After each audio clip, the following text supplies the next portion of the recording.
Shalom, shalom, shalom. Selamat pagi, sejahteralah hidup kita di hari Senin tanggal 11 April tahun 2022.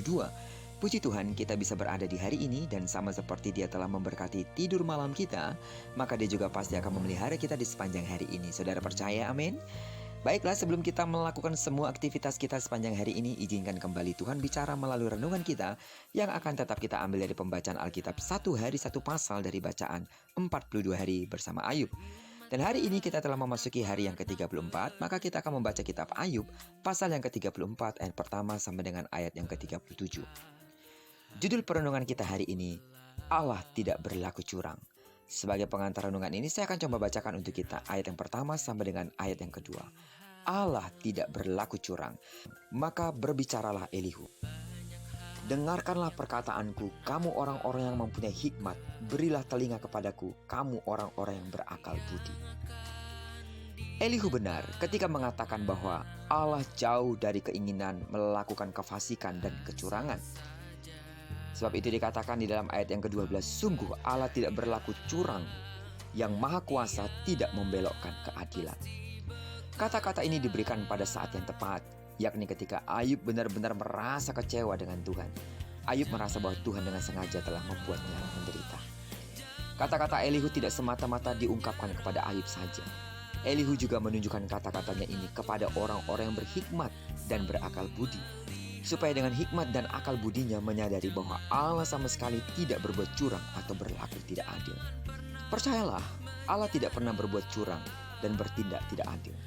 Dari dulu sampai sekarang, bahkan sampai selama-lamanya, Allah tidak akan berbuat curang dan bertindak tidak adil. Dia adalah Allah yang penuh kasih.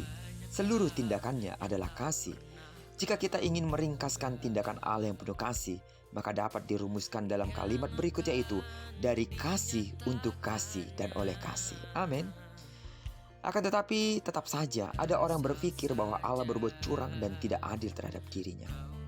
Pikiran atau anggapan seperti itu sering muncul pada saat seseorang mengalami penderitaan yang amat panjang. Akibatnya ia frustasi dan menuding Allah telah bertindak tidak adil terhadap dirinya.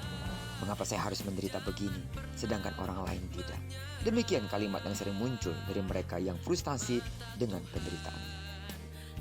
Namun apakah Allah memang bertindak tidak adil terhadap mereka yang menderita? Khususnya yang menderita dalam jangka waktu yang amat panjang? Jawabannya tidak. Dengarkan sekali lagi firman berikut ini. Sungguh Allah tidak berlaku curang, yang maha kuasa tidak membengkokkan keadilan. Amin. Allah mengasihi manusia. Dalam penderitaannya pun Allah tetap mengasihinya. Kita perlu taat dan tabah menghadapi penderitaan masing-masing, karena akan datang saatnya di mana Allah akan menyatakan pembebasannya. Karena itu sekalipun menderita, tetaplah berserah kepadanya. Amin.